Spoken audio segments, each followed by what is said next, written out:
Hello all, this is Cutely Canadian back for a second day of Christmas baking, Xmas baking, holiday baking, whatever you want to call it. December 12th, 2016. I'm starting off with shortbread cookies today. I'm not going to actually show you the mixing because that's loud, so I'm doing a double batch of shortbread. So I have 2 cups of butter. I'm going to mix in a cup of icing sugar, then 2.5 cups of flour and a cup and a half of cornstarch, and then mix it all together. And after I do that, I'm going to show you what it looks like. So I just finished mixing all the ingredients together for the shortbread. It's a nice sticky little shortbread, and I'm going to roll it out. I'm not going to roll it out. I'm going to roll it into balls. Okay, so with our finished shortbread dough, I'm going to roll it out into about 1-inch size balls. This is a nice tender dough. Oh, I'm doing it over the bowl again. You can't see it if I do it over the bowl. I have to do it over the tray so you can see it. So it's just a nice dough. 1-inch balls. It's kind of boring to watching me roll balls, so I am going to finish this up and come back and show you the next step. Okay, so I rolled out all the balls with my 14-year-olds here, and I'm just flattening them with the back of a measuring cup dusted with icing sugar so it doesn't stick to them. So you flatten them a little bit, and then I'm going to dock them with a fork to give them a nice shortbready pattern along the top. Then they're going to go into the oven at 300 for roughly 45 minutes until they're golden.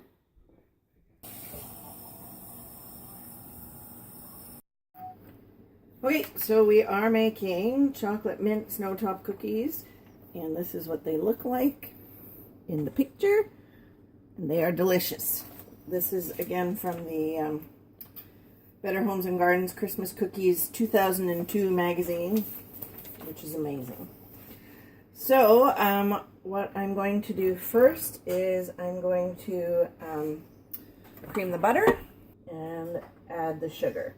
Alright, so I've creamed the butter and sugar together, and now I am going to add some melted chocolate. So I melted a cup and a half of semi-sweet chocolate pieces just on low heat, and I'm going to add those.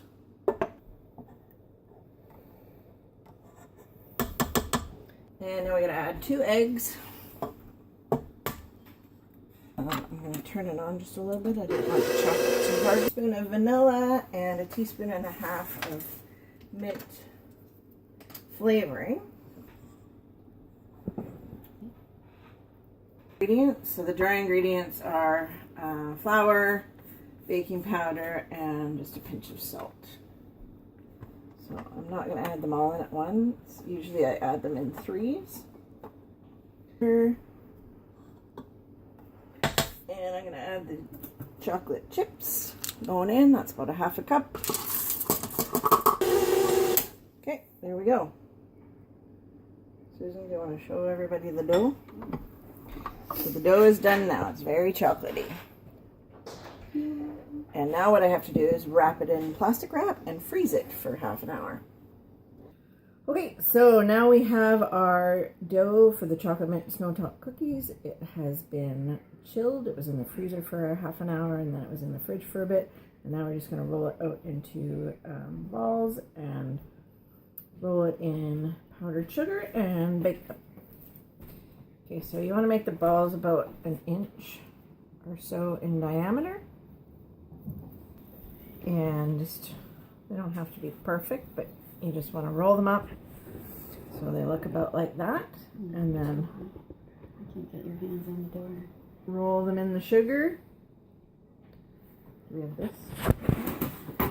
And then we're just going to set them on the pan. So I'm going to do this with the rest of the dough, and then we're going to bake them up. Okay, so the chocolate mint snowtop cookies are done and out of the oven, and this is what the finished product looks like. You can see that they've crackled exactly how they're supposed to, and all the powdered sugar that I rolled them in just looks like snow on top of the mountains. Okay, so now I'm going to do some lemon flavored pizzelles. I've got 3 eggs in the bowl with some sugar, and I'm just going to mix that together till it's light and fluffy. And then I can slowly add in the melted butter and the lemon flavoring. I've also made anise, which are licorice flavored, and vanilla.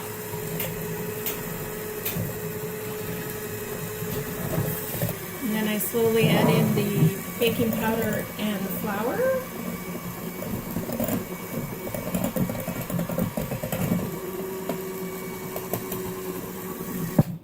Okay, that's what the dough looks like. And then you just put in little scoops into the pizzelle press.